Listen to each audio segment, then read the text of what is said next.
మరి పెద్దలందరూ చాలా విషయాలు మాట్లాడారు.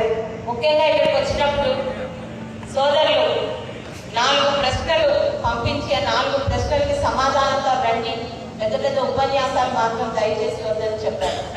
జగన్మోహన్ రెడ్డిని ఎందుకు ఓడించాలి?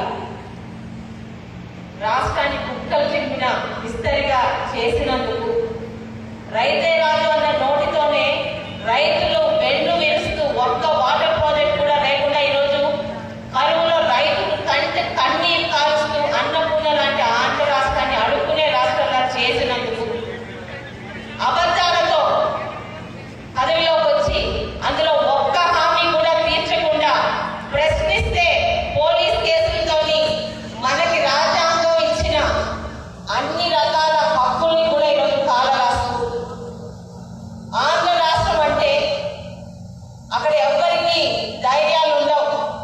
ప్రజలకి మేమేమి ఇస్తే అది తీసుకోవాలి, చచ్చినట్టు మేము ఏది చేస్తే అదే శాసనం అంటూ ఎంతో మంది పార్టీలకు అతీతంగా అధికారంలోకి వచ్చాక ఆంధ్ర రాష్ట్రాన్ని అభివృద్ధి చేసిన శాసనసభలో పోటాపోటీలుగా అధికార పార్టీలు, ప్రతిపక్ష పార్టీలు ప్రజల కోసం, ప్రజల గురించి మీరేం చేశారు, ఏం చేస్తున్నారని ఒక ఆరోగ్యకరమైన శాసనసభలో ఈరోజు తల్లుల గురించి, DNA గురించి అత్యంత అసహ్యంగా, వెటకారంగా మాట్లాడిస్తూ ఒక విధంగా ప్రజలంటేనే రాష్ట్రంలో ప్రజలకి అసహ్యం వేసేలా చేస్తున్నందుకు జగన్మోహన్ రెడ్డిని ఓడించారు. అన్నపూర్ణ లాంటి ఆంధ్ర రాష్ట్రం మాది, ఆంధ్ర రాష్ట్రం విఆర్ఎం ఆంధ్ర అని గొప్పగా చెప్పుకునే వాళ్ళం ఈరోజు ఆ పేరు పలకడానికి కూడా పక్క రాష్ట్రానికి వెళ్ళి సిగ్గుపడుతున్నందుకు జగన్మోహన్ రెడ్డిని ఓడించారు. రాజధాని అన్న దానికి అర్థం తెలియకుండా ఒక కుటుంబానికి తండ్రి పేరు చెప్పుకోలేకపోవడం ఎంత సిగ్గుపడే విషయం అయితే, ఆంధ్ర రాష్ట్రానికి రాజధాని చెప్పుకోలేకపోవడం అలాంటి సిగ్గుపడే విషయంలోని ఆంధ్ర రాష్ట్ర ప్రజలందరినీ ఆ గదికి దిగజార్చినందుకు జగన్మోహన్ రెడ్డిని ఓడించాలి. ఇక జగన్మోహన్ రెడ్డిని ఎలా ఓడించాలి? తండ్రి అధికారాన్ని అడ్డం పెట్టుకొని కొన్ని కోట్లని మనందరికీ తెలుసు. ఈరోజు స్కూల్కి వెళ్ళే పిల్లలు కూడా ఈరోజు జగన్మోహన్ రెడ్డి వచ్చాక రాజకీయం మాట్లాడుతుంటే ఆశ్చర్యం వేస్తుందండి. ఈయన గెలిచినప్పుడు 8వ తరగతి చదివే మా అమ్మాయి ఎప్పుడో మా చిన్నప్పటి నుంచి వైజాగ్లో ఉన్న HSBC అనే కంపెనీ ఎందుకు వెళ్ళిపోయిందంటే సమాధానం చెప్పలేకపోయాం. జగన్మోహన్ రెడ్డి డెవలప్ చేస్తానన్నాడు కదా, ఈరోజు ఎక్కడ డెవలప్మెంట్ జరగలేదని ఆ రోజు 8వ తరగతి చదువుతూ ఈరోజు ఇంటర్ కంప్లీట్ చేసిన అమ్మాయి అడుగుతుంటే సమాధానం చెప్పలేకపోతున్నాం. రాష్ట్రాన్ని పరిపాలించడానికి రాలేదు, నా ఆస్తుని కాపాడుకోవడానికి నాకు అధికారం కావాలి కాబట్టి అది ఆంధ్ర రాష్ట్రాన్ని నేను అడ్డం పెట్టుకోవడానికని మొట్టమొదటిసారి ఒక ముఖ్యమంత్రి స్థానానికి కొత్త అర్థం చెప్పిన జగన్మోహన్ రెడ్డిని ఖచ్చితంగా ఓడించాలి.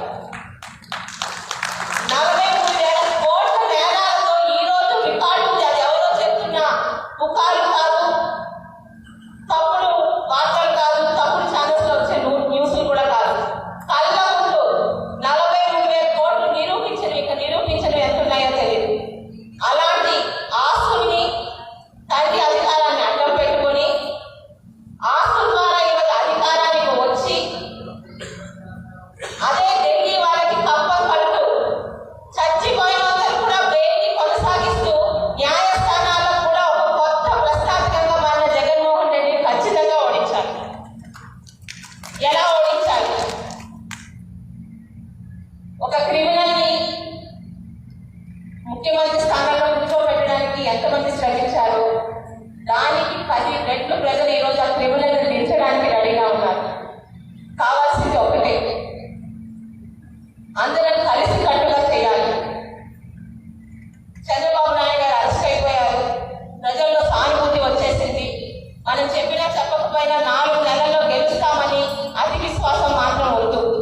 మనం పోరాడుతుంది ఒక నీచుడితో, అలాంటి నీచుడికి సహకరిస్తున్న అనేక మంది అధికారులతో. జగన్మోహన్ రెడ్డి అంటే తను ఆల్రెడీ ఒక ఆర్థిక నేరస్తుడు. అధికారం ఎందుకు వచ్చాడో మనందరికీ తెలుసు.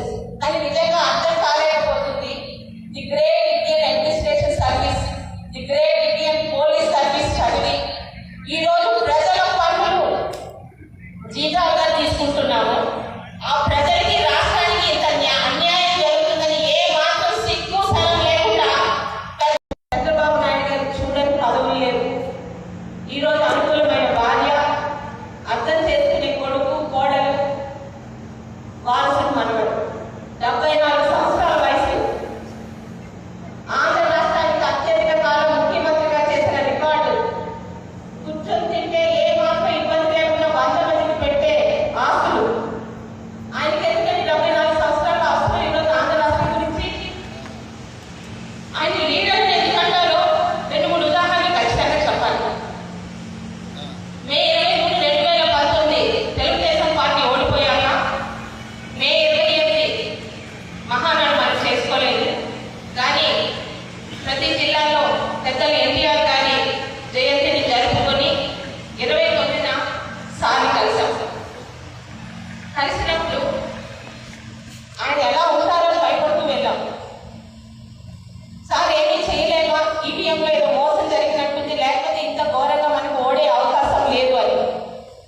స్థిత ప్రజ్ఞత, మనోనిబ్బరం అనే పదాలు ఆ రోజు నిజంగా అర్థం ఆయనలో చూశాను. జరిగింది జరిగిపోయింది. ఇప్పటి వరకు అధికారంలో ప్రజల గురించి మనం పనిచేశాం. ఈ రోజు నుంచి ఆ ప్రతిపక్షంలో ప్రజల కోసం పనిచేద్దామని ఒక మాట ఆయన లీడర్ అని ఎందుకు అన్నారో అది అర్థమైంది.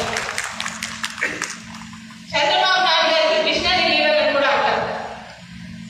శ్రీకాకుళం జిల్లా అధ్యక్షురాలుగా పనిచేసినప్పుడు, మా జిల్లాలో చాలా పంచాయతీలు తిరిగినప్పుడు శ్రీకాకుళం జిల్లాలో పెళ్లి కాని అమ్మాయి చాలా మంది ఉంటారండి. అంటే 35-40 సంవత్సరాలు నిండినా ఇంకా వాళ్ళకి పెళ్లి కాదు, ఇంకా కాదు కూడా. తల్లిదండ్రుల మీద, అన్నదమ్ముల మీద ఆధారపడుతుంటారు. అధ్యక్షురాలుగా అన్ని నియోజకవర్గాలు తిరిగినప్పుడు చాలా మంది పెద్దలు, ఇంతమందికి మనం పెన్షన్ ఇస్తున్నామమ్మా, ఈ పెళ్లి కాని ఆడపిల్లలకు కూడా పెద్ద ఆయన చెప్తే ఏదో దారి చూపిస్తారు కదా. వాళ్ళంటే ఆయనతో మాట్లాడినప్పుడు సార్ పెళ్లి కాని అమ్మాయి ఒంటరి మహిళలు, వీళ్ళకి మనం పెన్షన్ ఇస్తే బాగుంటుంది అని ఆయన చెప్పిన ఒక మాట, that's why he is called missionary leader. అమ్మ, పెళ్లి కాని అమ్మాయిలు మాత్రమే ఒంటరి మహిళలు కాదు, పెళ్ళై భర్త చనిపోయిన వాళ్ళు, భర్త వదిలేసిన వాళ్ళు కూడా ఒంటరి మహిళలు, అందరికీ మనం ఇద్దామన్నారు చూడండి. అడగకుండా అన్నం పెట్టే వ్యక్తిని వదులుకొని ఈరోజు మనల్ని అడుగునే స్థాయికి తీసుకొచ్చిన వ్యక్తిని ఈరోజు తీసుకొని వచ్చాం. ఈరోజు అందరూ అంటున్నాం, ఏ అమరావతి గురించి ఈరోజు పోరాడుతున్నాము. ముఖ్యంగా సోదరులు అంటున్నారు, శిరీషమ్మను పోరాటాలు బాగా చేస్తామని. మేము కాదని పోరాటాలు చేసింది. మా పోరాటాలకు కానీ, మాలాంటి ఎంతో మంది అమ్మాయిల పోరాటాలు కానీ స్ఫూర్తి ఒకరే. ఈ దశాబ్దపు మహిళ అయిన అమరావతి మహిళ, పేరు ఎన్నో కావచ్చు, ఎన్నో వయసు వాళ్ళు కావచ్చు, వారి బంగారం అంటే భూములు ఇచ్చి ఆ భూమికి సార్థకత కావాలని దాదాపు 4.5 సంవత్సరాలుగా ఎంతమంది చేత తగ్గించుకున్నారు, తిట్లు తింటున్నారు, కొట్టించుకున్నారు తెలుసా అని అమరావతి మహిళ. అలాంటి అమరావతిలోనే మన చంద్రబాబు నాయుడు గారు ఓడిపోయారు. అంటే ఈరోజు